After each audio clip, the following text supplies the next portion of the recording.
बिस्मिल्लाहिर्रहमानिर्रहीम, अस्सलाम वालेकुम। प्रोग्राम टॉप स्टोरी के साथ मैं हूं आपकी मेजबान मदीहा आबिद अली। नाज़रीन, अराजी केस में आज मरियम नवाज जाती उम्रा से काफिले की सूरत में नैब लाहौर ऑफिस पहुंची। हुकूमत की जानिब से किसी भी नाखुशगवार वाक़े से निमटने के लिए नैब ऑफिस के बाहर पुलिस की भारी नफरी तैनात की गई थी। नैब ऑफिस पहुंचने के बाद पुलिस और नून लीगी कारकुनान के दरमियान शदीद हंगामा आराई देखने को मिली। नैब ऑफिस के बाहर पत्थरों का आजादाना इस्तेमाल हुआ और पुलिस की जानिब से लीगी कारकुनों को मुंतशिर करने के लिए आंसू गैस और वाटर कैनन का इस्तेमाल किया गया। पथराव से नैब बिल्डिंग को नुकसान पहुंचा, जबकि मरियम नवाज की गाड़ी का शीशा टूट गया। नैब ने हालात की खराबी की वजह से मरियम नवाज की पेशी मंसूख कर दी। मरियम नवाज पर केस क्या है, आज की सूरत हाल का असल जिम्मेदार कौन है, क्या कसूरवार कानून के शिकंजे में आएंगे, नून लीग के हुकूमत पर इल्जामात में सदाकत क्या है, आज के वाक़े का फायदा किसको हासिल हुआ, हुकूमत की मौजूदा सूरत हाल पर हिकमत अमली क्या है, इन सब पर बात करेंगे आज के प्रोग्राम टॉप स्टोरी में। प्रोग्राम में शामिल करते हैं सलमान गनी, सीनियर तज्जियाकार, group executive editor Roznama Dunya, head of political affairs Dunya news हैं। बिलाल यासीन हमें ज्वाइन कर चुके हैं, सीनियर रहनुमा है पाकिस्तान मुस्लिम लीग नून के। साहबजादा मुजफ्फर अली माहिर कानून है और साबिक नैब प्रोसिक्यूटर हैं, इनको भी हम प्रोग्राम में खुशामदीद कहते हैं। और पाकिस्तान तहरीक इंसाफ से हमें ज्वाइन करेंगे शौकत बसरा, तर्जुमान पंजाब हुकूमत हैं। सबसे पहले गुफ्तगू का आगाज बिलाल यासीन साहब, ये पेशी आम पेशियों जैसी हो सकती थी, जैसे कि नवाज शरीफ साहब की, हमजा शहबाज शरीफ साहब सब पेश हुए हैं, ख्वाजा बरादरान पेश हुए हैं। आज की पेशी को इतना खास बनाने की और मीडिया की तमाम तवज्जो हासिल करने की कोई खास वजह थी?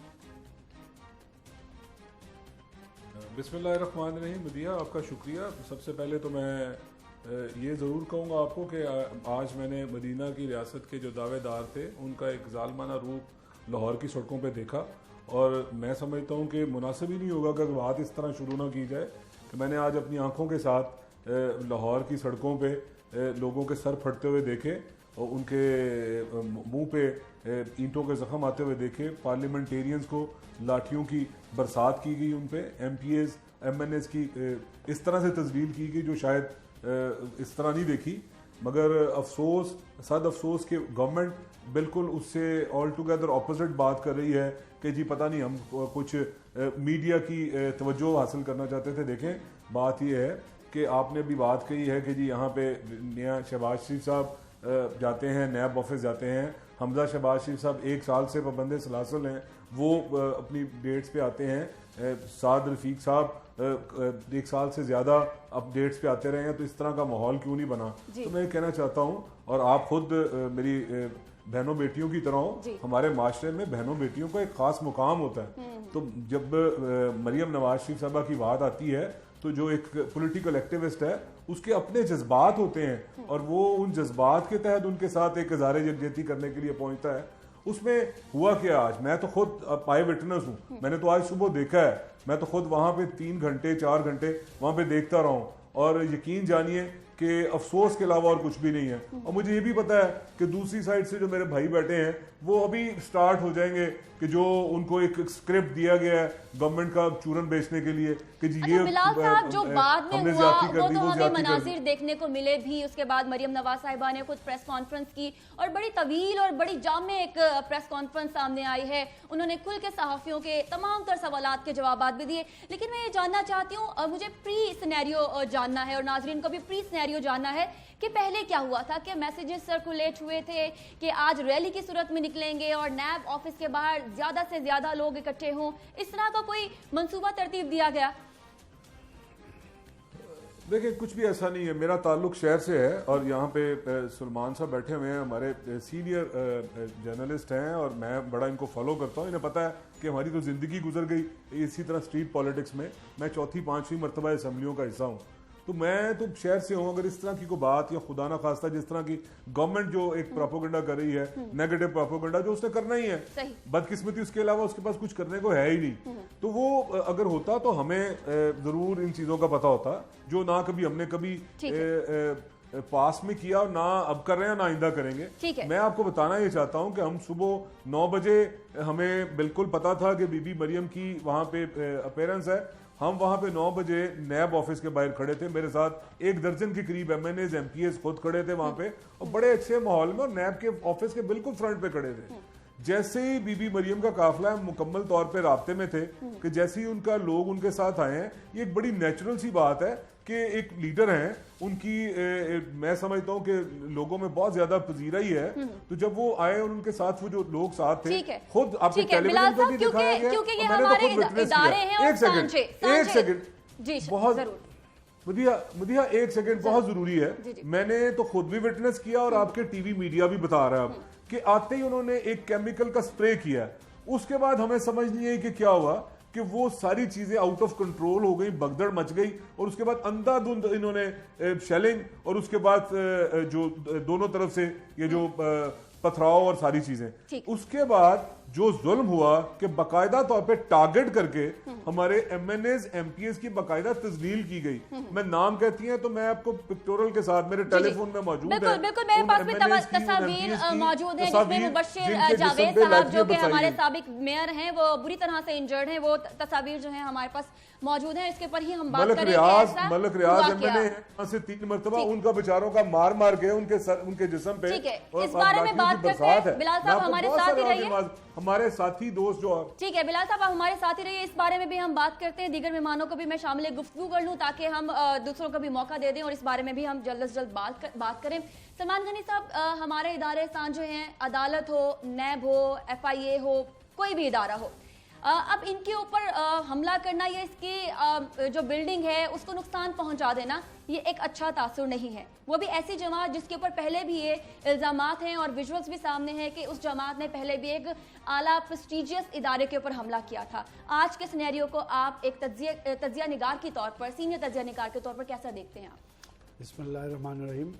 मदिया, ये ना ही कोई पहला वाक़या है और ना ही ये पाकिस्तानी सियासी तारीख़ का कोई आखिरी वाक़या है।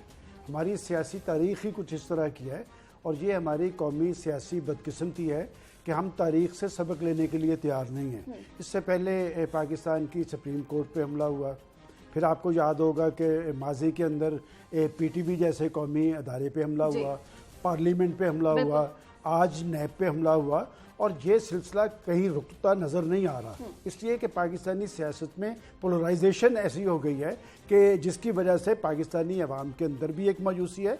मैं समझता हूँ कि रियासती अदारे जो होते हैं वो रियासत के पाबंद होते हैं, वो किसी के साथ फरीक नहीं होते।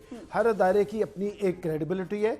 जहाँ तक कि नैब का तल्लुक है, देखिए नैब के बारे में माजी की अपोजिशन उसको टारगेट करती रही, आज की अपोजिशन नैब को टारगेट कर रही है। मैं समझता हूँ कि सियासी लोग टारगेट करते हैं, चूँकि नैब एक एहतसाबी अदारा है, सबको छोड़ें, लेकिन इसकी क्रेडिबिलिटी पे जो सबसे बड़ा सवालिया निशान उठाया है वो पाकिस्तान की अदालत उज़्मा ने उठाया है। तो लिहाजा एहतसाबी अदारा हर हवाले से गैर जानिबदार होना चाहिए, आज़ादाना होना चाहिए और एक शफाफ अमल होना चाहिए। जहाँ तक कि मरियम नवाज साहिबा की पेशी की बात है, तो मैं समझता हूँ कि 1 साल से उन्होंने अपने पे एक खामोशी तारी की हुई थी।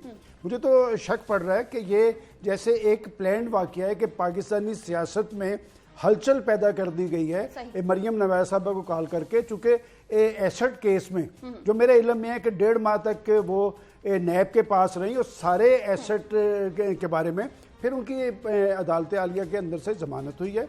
अब उन्हें दोबारा एक केस में बुलाया गया। देखें, मैं केस के मामले पे तो नहीं पढ़ना चाहता कि क्या दुरुस्त है और क्या गलत है, लेकिन इस तरह उनको एक वक्फे के बाद जब बुलाया गया, ये सारी सूरत हाल तारी हुई। ये सारी सूरत हाल पाकिस्तान के सियासतदानों के लिए लम्हा फिक्री है कि अगर अदारे आपके गैर जानिबदार नहीं होंगे, अदारे डिलीवर नहीं कर रहे होंगे, अदारों का अमल शफाफ नहीं होगा, तो ऐसी सूरत हाल तारी होती रहेगी। और आज की प्रेस कॉन्फ्रेंस में मरियम नवाज साहिबा ने ये कहा कि अगर नवाज शरीफ साहब कॉफी भी पी लें या फिर वॉक करने चले जाएं तो फिर पूरे मुल्क में हलचल हो जाती है, और आज चूंकि मैं बाहर निकली तो बड़ी हलचल मची है। अब ये जब पोस्ट सिनेरियो की मैं बात करती हूँ कि जब सब चीजें हो रही थी, मरियम नवाज साहिबा अपनी गाड़ी में बैठी थी और वापस जाने को तैयार नहीं थी, ऐसे में उन्हें मैसेजेस आ रहे थे नैब की जानिब से कि आज आपकी पेशी नहीं हो सकती है, खुदारा आज आप वापस चले जाएं। उसके बाद नैब ने भी अपनी एक प्रेस रिलीज भेजी। तो हम इसके हवाले से जान लेते हैं, साहबजादा मुजफ्फर अली हमारे साथ मौजूद हैं जो कि साबिक नैब प्रोसिक्यूटर भी हैं। अब नैब के हवाले से बताइएगा, बिल्डिंग को, इमलाक को नुकसान पहुंचा है और पेशी के हवाले से जो मरियम नवाज साहिबा ने अपना एक पेपर भी पढ़ के बताया है कि ये सिर्फ और सिर्फ डिटेल्स थी, उसके बारे में मजीद नहीं बताया गया कि मेरे ऊपर कुछ साबित हो सके, सिर्फ मुझसे कुछ सवालात थे वो जवाबात में देना चाहती थी। इसके हवाले से हमारे नाज़रीन को तफसीलन बताइएगा हुआ क्या था। शुक्रिया मधिया, आपने मौका दिया। ये मैं अब आपको दिखाऊं, ये पहली हेयरिंग, ये अपनी नौयत की ये पहली हेयरिंग हिस्ट्री ऑफ नैब में ये बन चुकी है, क्योंकि पहली दफ़ा देखा है कि कोई बंदा whoever is a subject of inquiry, वो बंदा इतने सारे लोगों के साथ गया, वहाँ पे पथराव हुआ, तोड़ फाड़ हुई, सब कुछ। ये अपनी नौयत की, नैब की हिस्ट्री की, ये समझे पहली दफा। और ये प्रेस रिलीज में भी बताया गया है कि जब से नैब का इदारा बना है पहली मर्तबा पत्थर अंदर आए हैं। जी, अब देखिए मधिया, बात दरअसल ये है कि नैब के एक कानून के तहत चलती है और वो कानून है नेशनल अकाउंटेबिलिटी ऑर्डिनेंस। नैब को ये इख्तियार दिया गया है कि अगर कोई ऐसी बात है, कोई आपने पूछगछ करनी है, वो सेक्शन 19 नैब ऑर्डिनेंस में ये है, मौजूद है, और उसके तहत आप उस मुल्जिम को बुला के या कोई भी बंदा जो सब्जेक्ट ऑफ इंक्वायरी है उससे आप पूछगछ करते हैं। आप पूछते हैं जी हमारे पास ये डाटा है, आप बताएं कि ये डाटा ये ठीक है, जो हम कह रहे हैं क्या वो दुरुस्त है, और अगर आपके पास डिफेंस में कोई चीज़ है तो आप पेश कीजिए। तो होता यह है कि जो भी शख्स को नोटिस मिलता है सेक्शन 19 का, वो अपनी सारी डिफेंस लेके चला जाता है। सही। अब जो मरियम नवाज साहिबा को जो एक नोटिस इशू हुआ, उसमें कुछ स्पेसिफिक लैंड के बारे में सवालात थे, और ये पूछा गया था कि ये जो लैंड है क्या ये आपकी मलकियत में है और इसकी औसत पैदावार कितनी है, जो नैब के एक टिपिकल एसेट केस के जो होते हैं क्वेश्चंस, वो क्वेश्चन किया गया था। अब उसमें होता यह है कि आपने इन्वेस्टिगेशन को ज्वाइन करना है और अपने आप को पूरे जवाब देने के ये लैंड मेरा है, ये नहीं है, ये किस तरह मैंने इसको एक्वायर किया, कि अपनी जायज़ आमदनी से किया। ये तो इन्वेस्टिगेशन की जितनी मदद करता है उतना ही फायदा होता है उस सब्जेक्ट ऑफ इंक्वायरी को, जितनी वो अपनी डिफेंस लेकर आए। जी, वो कोऑपरेट कर रही थी, वो जवाब देने आई थी। नहीं, मैं ये करूँ ना जी, जवाबात देने आई, लेकिन जो इतना बड़ा हंगामा हुआ, मैं ये हैरान हूँ कि पूरे शीशे तोड़ दिए। नैब एक इदारा है, पाकिस्तान का इदारा है, यानी कि ऐसी सूरत हाल में नैब अपनी कार्रवाई आसानी से नहीं कर सकता था जब जितने भी कारकुनान थे वो बाहर खड़े थे। मैं साहबजादा साहब आपके पास दोबारा भी आऊंगी और मैं ये जानना चाहूंगी कि अब नैब क्या जुरिस्डिक्शन रखता है आगे की कार्रवाई में, जो नुकसान हुआ है उसके खिलाफ FIR की बात की गई है आज की प्रेस रिलीज में, मैं इसकी डिटेल आपसे जानूंगी। हमारे साथ शौकत बसरा साहब मौजूद हैं। शौकत बसरा साहब, मरियम नवाज ने आज कह दिया है कि आपकी तरजीहात, आपकी पार्टी की तरजीहात कोई मोटरवेज या कोई बिजली पैदा करना या फिर मुल्क की डेवलपमेंट नहीं है, आपकी तरजीहात नवाज शरीफ है।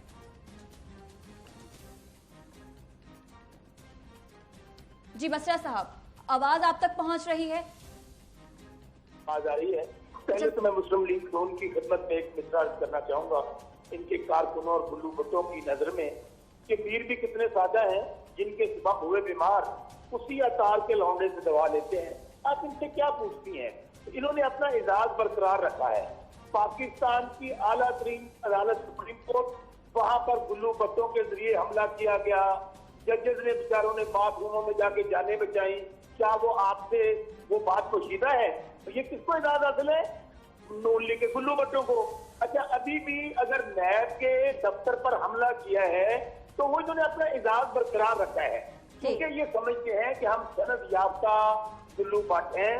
हमें अगर हम डाके मारे, चोरियां करें, लूट मार करें, हम ये कहें लंदन तो क्या हमारी पाकिस्तान में भी कोई जायदाद नहीं है? और उसके बाद फिर कैलवरी फोर्ट भी निकल आए, 1500 महीने भी निकल आए, इनको पूछने वाला कोई ना हो। अच्छा, आपको याद होगा कि आज से 6 महीने कबल भी ये वही गुल्लू बातें हैं जिन्होंने कहा था हम जज्जों के बच्चों को मार देंगे। ये कौन होते हैं हमें पूछने वाले? हम जो मर्जी करें, ये ऑन रिकॉर्ड है, आपको याद होगा। फिर तौहीन अदालत में इनके तमाम सीनियर लोगों को डिस्क्वालीफाई भी किया गया। तो ये माइंड सेट है कि यहाँ पर आप ताकत के जोर पर, आप पैसे के जोर पर, आप माफिया के जोर पर, आप ये तो जाहिर है माजी के अंदर आपको याद है वो ऑडियो भी, सलमान गनी साहब मेरे सीनियर है, उनको वो ऑडियो याद होंगी, वो वीडियो याद होंगी, जजों को ब्लैकमेल करना, जजों को धमकाना, इदारों पे हमलावर होना, ये इनका खासा है। लेकिन एक बात बेनिश्चित करें कि आप इशू हुआ क्यों? भाई कल गुलजार साहब भी जा रहे हैं, कल क्या अब बुजार साहब देखना कि वो भी क्या इसी तरह हमलावर होते हैं नैब की बिल्डिंग पे, क्या अलीम खान भी हमलावर हुए थे, क्या सब्तैर खान भी हुए थे। बात सिर्फ ये है कि ये समझते हैं कि हम ब्लैकमेल करके, प्रेशराइज करके, लेकिन इमरान अच्छा ये जो प्रेसिडेंट है ये बड़े बसर साहब गलत सेट हो चुके हैं। माजी में हमने देखा पीटीवी पे मक्की जो इमारत है उसके ऊपर हमला किसने किया, या वो सरकारी इमलाक थी, वो देखने वालों का माल था। ये प्रेसिडेंट सेट हो गए हैं कि अपने गम और गुस्से का इजहार करना है तो आप सरकारी इमारत को, सरकारी इमलाक के ऊपर अपना गुस्सा निकाल दें। इसमें अवाम का क्या कसूर है? बिल्कुल आप सही कह रही हैं, इट्स अनफॉर्चुनेट। लेकिन मैं फिर कह रहा हूँ, इसके फाउंडर, इसके बानी, इसके इब्तिदा और इंतहा, ये सिर्फ एजाज हासिल है नून लीग के बादशाहों को, इन सल्तनते उस्मानिया के जो पैरोकार और जो मुजावर हैं। आज के ना, आज की पूरी दुनिया ने देखा भाई, आपको बुलवाया और ये जुर्म कर लिया नैब ने, इसकी जुर्रत कि ये नैब बुलवाए शरीफ खानदान को। भाई आपसे सिर्फ ये पूछा था, तो क्या बिलाल यासीन साहब ऐसी बात थी कि आप ये कहना चाह रहे थे कितनी क्यों जरूरत क्यों हुई हमें बुलाने की, और अब हम बदला लेंगे? देखिए, पहली बात तो मदीहा आपका शुक्रिया कि आपने हमें बैठ के इन्फॉर्म कर दिया कि अब हम पे चूंग में भी एक FIR हो गई है। तो मैं आपकी इतला के लिए अर्ज करता चलूँ कि ये जब से मदीना की रियासत कायम हुई है, हम लोगों पे, यानी कि मैं यहाँ से MPA हूँ, तो हम पे ये तीसरा मुकदमा दहशतगर्दी का।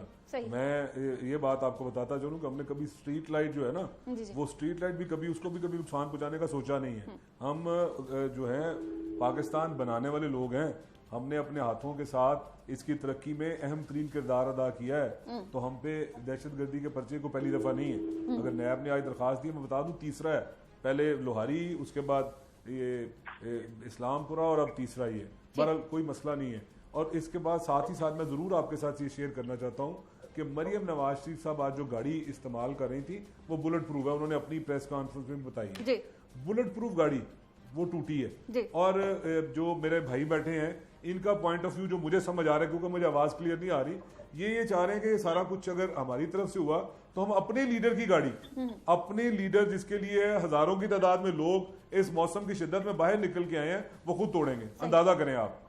तो खैर हमारे लिए चीजें नई नहीं है। नवाज शरीफ अंदर, शहबाज शरीफ अंदर, हमजा शहबाज शरीफ 1 साल से अंदर, बीबी मरियम 2 मरतबा अंदर, ठीक है। बिलाल साहब कथा कलामी के लिए माजरत चाहती हूं, मुझे एक छोटी सी ब्रेक लेनी है। ब्रेक के बाद मैं आपसे ये जानने की कोशिश करूंगी कि पत्थर कौन लाया है और आखिर मरियम नवाज केस है क्या, ये जानेंगे ब्रेक के बाद। नाज़रीन आप हमारे साथ रहिएगा।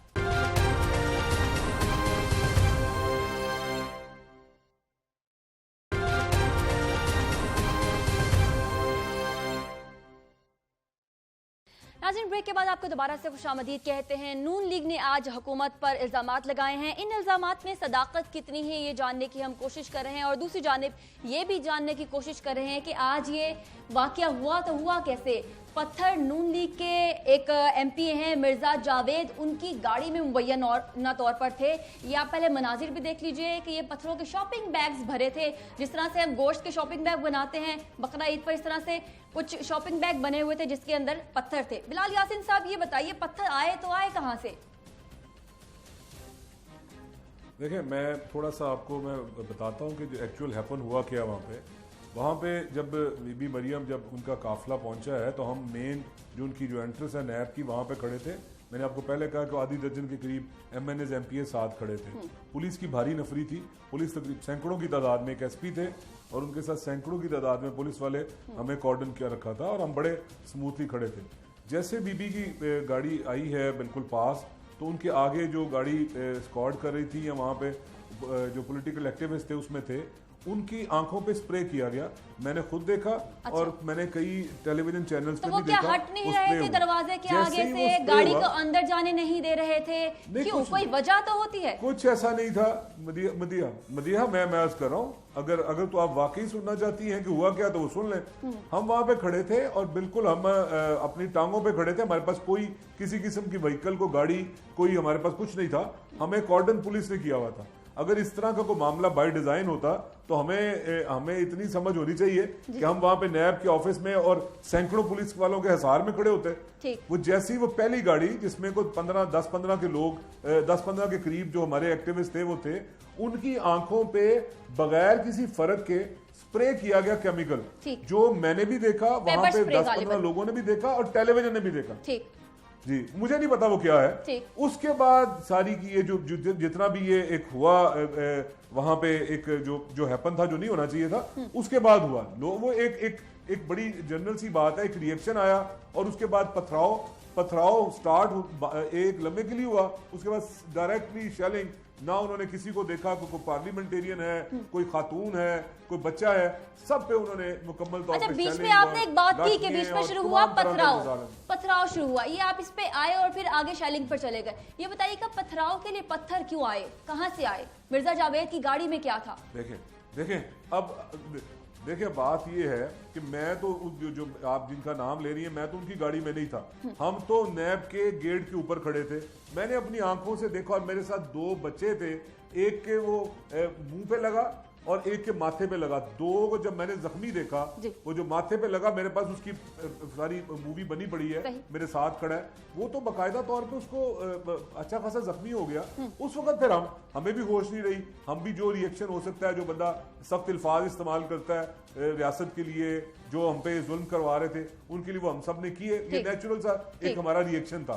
उस दौरान जो पथराव था, ऐसा नहीं है, मैं आपको जो कह रहा हूँ, मुझे कोई जरूरत नहीं है, मैं कोई बड़ा उछल कूद वाला बंदा नहीं हूँ, मैं सीधी बात करता हूँ, लोगों को पता है इस चीज का। मैंने इस तरह की कोई प्लानिंग नहीं देखी, मैंने पथराव जरूर देखा और बड़े साइज के पत्थर मुझे दूर से आते हुए नजर आए, जो मुझे भी हिट किया। ये पुलिस, ये मुझे जरा अब बसरत साहब से जानने दीजिए, जो ये स्प्रे हो रहा है अभी एक मनाजिर में हम ये भी देख रहे हैं कि पुलिस जो है वो स्प्रे कर रही है।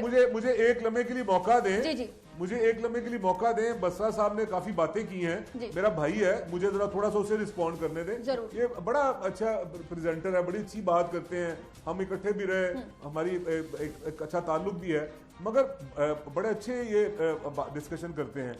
मगर मजा तब है कि ये अभी तो इमरान का तो मुझे तो चलता नजर आ रहा है, उसके बाद भी पहले ये पीपल्स पार्टी के लिए भी अपनी महारत इस्तेमाल किया करते थे, आज ये इस्तेमाल करें अपनी महारत इमरान खान के लिए। मैं इनको सल्यूट करने जाऊंगा कि इमरान खान जल्द जाने वाले हैं, पब्लिकली तो वो जा चुके हैं, अब इनको जाना है, अनाउंसमेंट इनकी होनी है, तो उस वक्त मैं जरूर इनको सल्यूट करने जाऊंगा कि दोबारा भी इमरान खान के लिए इसी तरह बोले। इनको अगला कौन किसके लिए बोलना है, ये जरा इनसे पूछ लीजिए। ठीक है, यानी आप दावत नहीं दे रहे हैं, आप उनके ऊपर चॉइस छोड़ रहे हैं कि आगे के। शौकत बसर साहब ये बताइएगा कि ये नहीं, मैं जाऊंगा, मैं अपने भाई के पास जाऊंगा इसको सल्यूट करने, अगर ये न्याजी के लिए जाने के बाद भी इसी तरह दिखाएगा। बसरा साहब अब आप ही कुछ कह दीजिए और स्प्रे बता दीजिए किसके अहकामात पर किया गया। मुझे बड़ा एहतराम है सब दोस्तों का, लेकिन इसे कहते हैं कि चोरी नाले सीना जोरी। दूसरा पंजाबी जी कहते हैं बंदा ढीठ होना चाहिए, शर्म आने वाली गल है। अंदाजा करें, आप पत्थरों से आपका एमपीए गाड़ी भर के लेकर आ रहे हैं, क्या पुलिस ने पत्थर मारने थे? आप देखिए, पुलिस का काम या हुकूमत का काम, ये भी हुकूमतों में रहे हैं, और ये कह रहे थे कि मॉडल टाउन के अंदर हम तो टैकल कर रहे थे, वहां पे इन्होंने क्या किया, 16 लोगों को गोलियां मारी, 90 लोग जख्मी हुए। अच्छा, बात फिर वही कह रहा हूं कि आज इनकी टोटल ये मनसूबाबंदी थी, इनकी पूरी प्लानिंग थी, लेकिन ये बात ध्यान में रखिए, मेरे भाई हैं बिलाल यासीन साहब, ये काम जो है ना, आप जो चाहते हैं कि ना वो तो होना है। अच्छा, इस पेशी पे आप अगर समझें कि आपने ये गुंडागर्दी करके, बदमाशी करके, रियासत को आंखें दिखाकर आप बच जाएंगे, भाई नहीं बचेंगे। जवाब तो आपको देने हैं सवालों के, और अगली पेशी पे आप दे देंगे। और दूसरी बात देखिए, आज जो फिर मैं कह रहा हूं कि जो हुकूमत का काम है वो है जानो माल का तहफ़्फ़ुज़, लॉ एंड ऑर्डर को कायम रखना और अपनी रिट को कायम रखना। उसके मुताबिक कभी FIR दर्ज हो गई है, कानून अपना रास्ता लेगा। लेकिन मैं बिलाल यासीन साहब से रिक्वेस्ट करूंगा कि ये रवायत अच्छी नहीं है। आप आज अगर ये इतना आपने सारा कुछ किया है तो इसका क्या मैसेज किया है? देखिए, पाकिस्तान में सोशल ये हो रही है कि लोग ये समझते हैं कि हम कानून से बालातर हैं, हमारे इदारे ये ज़रफ़रीद गुलाम है, इसके लिए पाकिस्तान तबाह बर्बाद हुआ। यहाँ पर पाकिस्तान में कोई हमें ना पूछने वाला हो, और ये बदकिस्मती है कि यहाँ पर कोई, मैं फिर कह रहा हूँ कि अगर आप जितने मालदार होंगे, जितने ताकतवर होंगे, उतने ही आप सीना जोर होंगे। और जिसका सबूत पेश किया है नून लीग ने, मैं समझता हूँ बिलाल यासीन को बड़े फन का मुजाहरा करना चाहिए। ठीक है, अच्छा बसरा साहब, आप मुझे ये भी बता दीजिए कि आज के वाकये के ऊपर हुकूमत क्या लाहे अमल अपनाएगी, हालात किस तरफ जाएंगे, कारकुनान इस वक्त गिरफ्तार हैं, उन्हें क्या अदालत में पेश किया जाएगा? डेफिनेटली, मैंने आपको पहले कहा है कि कानून अपना रास्ता लेगा। अभी एफआईआर दर्ज हुई है और उसके ऊपर सबने देखा कि ये तो खुल्लम खुल्ला रियासत के साथ दहशतगर्दी है कि आप वो नैब या वो इदारा सुप्रीम कोर्ट हो, वो आपके एफआईए की बिल्डिंग हो, वो कोई भी सरकारी बिल्डिंग हो, अगर आप उसको निशाना बनाएंगे, आप उसके अंदर जो अफसरान है उसके अंदर पत्थर मारे जाएंगे, मुझे बताइए कि क्या इनको फूलों के हार पहनाए जाएंगे? क्या इनको, अच्छा फर्ज करें अगर कल गुलजार साहब है वो जा रहे हैं भाई, कल अगर वो वहां पे आराम से चले जाएंगे, अपने सवालों के जवाब देंगे, वापस आ जाएंगे, तो क्या क्यामत आ जाएगी?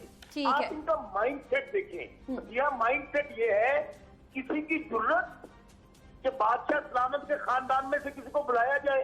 भाई आप खुद ही तो कहते थे हमारी लंदन तो क्या पाकिस्तान में भी कोई जायदाद नहीं है? बिलाल यासीन का तो बात का जवाब दे दें, क्या ये जो 1500 केनाल एक जमीन है, क्या इसके मुताबिक नहीं पूछना चाहिए? खुद मरियम बीबी ने कहा कि मेरी कोई जायदाद नहीं है। ठीक है, इस पर सलमान गनी साहब कहना चाहते हैं कुछ। जी सलमान साहब। मैं इसमें कुछ नहीं, मुझे अगर बदिया मौका दे। पत्थरों की बात बार बार हो रही है कि पत्थर कहाँ से आए, ये पंजाब में एक शख्स को पता है। क्योंकि मैं कुछ देर पहले पंजाब के वज़ीर इत्तलात फयाजुल हसन चौहान साहब मेरे वो दोस्त हैं, उन्होंने कहा कि एक रात पहले 10 लाख रुपया जाती उम्रा में तकसीम हुआ है। तो इसका मतलब रियासत के पास ये इत्तला मौजूद थी।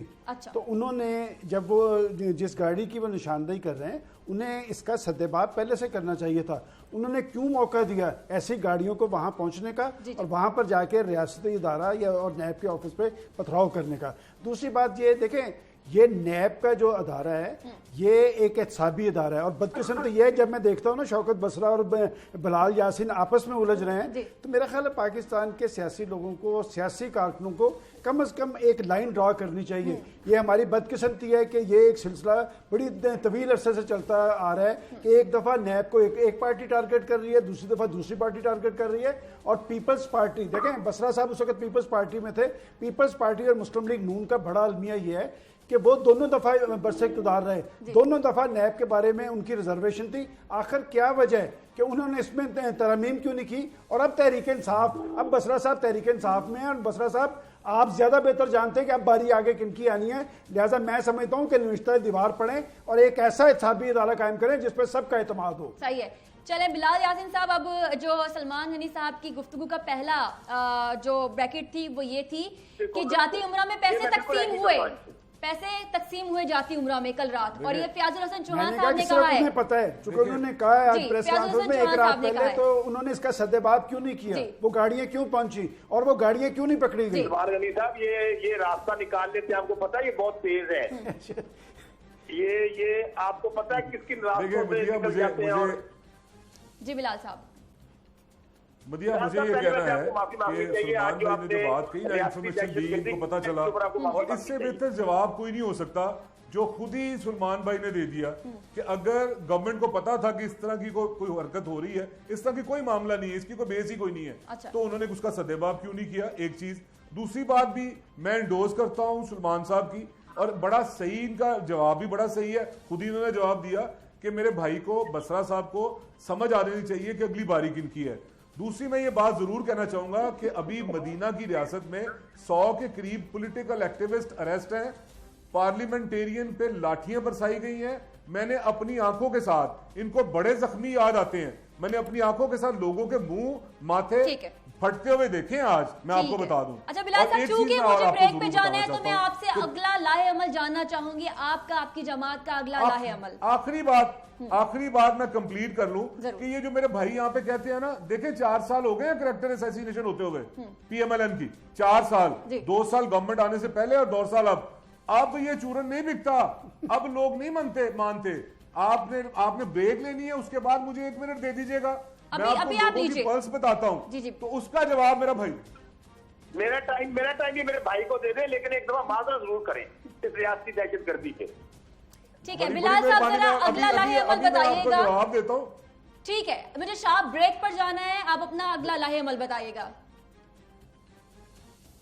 कि आपको ब्रेक लेनी है कि मैं पहले बात कर लूं? बात कर लीजिए, मुझे बस अपना लाहे अमल बता दीजिए, पार्टी का लाहे अमल क्या है अगला? मुझे मदिया, मैं अपनी फ्यूचर मैं प्लानिंग आपको बताने से पहले ये जरूर बताऊंगा कि जो मेरे भाई कहते हैं ना कि टाइम दे दें और माजरत कर लें, ये तो अवाम फैसला करेंगे कि जब भी हम बात करते हैं, इनसे पूछते हैं बिजली महंगी क्यों हो गई है, ये कहते हैं जी आप चोर हैं। जब इन्हें कहते हैं जनाब आटा चीनी कहां पे गई, ये हमें कहते हैं चोर है। जब हम पेट्रोल की बात करते हैं, मेडिसिन की बात करते हैं, ये कहते हैं चोर है। मैंने आपको बड़े कोशिश की है कि मैं आपके थ्रू लोगों को समझा दें कि टाइम गुजर चुका है। 4 साल से ये फिल्म चल रही है। शौकत बसरा साहब आपका और बिलाल यासीन साहब एहतराम के साथ आप दोनों का ही बहुत शुक्रिया मेरे प्रोग्राम में आज हमें वक्त देने के लिए। नाज़रीन छोटी सी ब्रेक लेंगे, ब्रेक के बाद हम ये जानने की कोशिश करेंगे नैब का अगला लाहे अमल और नवाज शरीफ साहब क्या खामोशी तोड़ेंगे, इस बात का जवाब ब्रेक के उस पार।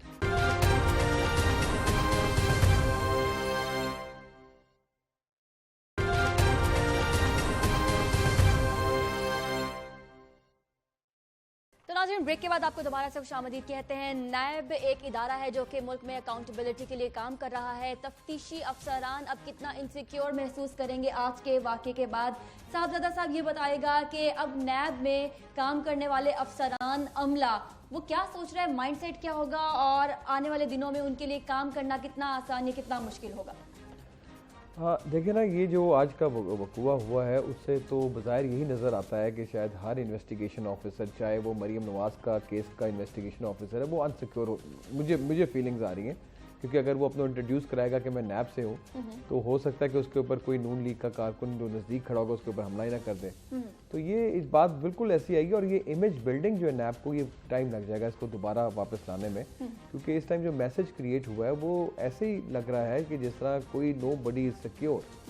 लेकिन मैं समझता हूँ कि ये दलेर आदमी की ट्रेनिंग्स भी उसी तरह ही है। एक इदारा है, इदारे का जो बेसिकली जो मोटिव होता है वो ये होता है उसने इन्वेस्टिगेशन करना, अपनी रिपोर्ट देनी है, उसकी जो इन्वेस्टिगेशन रिपोर्ट है वो सफिशिएंट एविडेंस के साथ कलेक्टेड हो, किसी को नाजायज़ तंग ना करें, किसी को नाजायज़ ना बुलाएं, किसी पे ऐसा तोहमत ना लगाएं। क्योंकि जिस तरह मैंने पहले कहा ना मदिया, ये चीज़ ज़रूरी है कि अगर कोई किसी को नोटिस दिया जाता है उससे कोई बंदा दिल आज़ारी भी ना समझे, क्योंकि वो एक उसको मौका दिया जाता है कि वो अपनी डिफेंस में कोई चीज़ लेकर आए। अगर कोई डिफेंस में, अगर बिल पर ये दायरा वन साइडेड होकर चलेगा तब भी इसके ऊपर लोग उंगलियां उठाएंगे कि जनाब इसने देखें पॉलिटिकल विक्टिमाइजेशन कर दी तो हमारी बात नहीं सुनी। तो ये बात सुनने की मैं समझता हूँ कि हर बंदे को ज्वाइन करना चाहिए। ठीक है सलमान गनी साहब, ये सूरत हाल कहाँ जा रही है और नवाज शरीफ साहब खामोशी कब तोड़ेंगे? आज शहबाज शरीफ साहब कहाँ थे?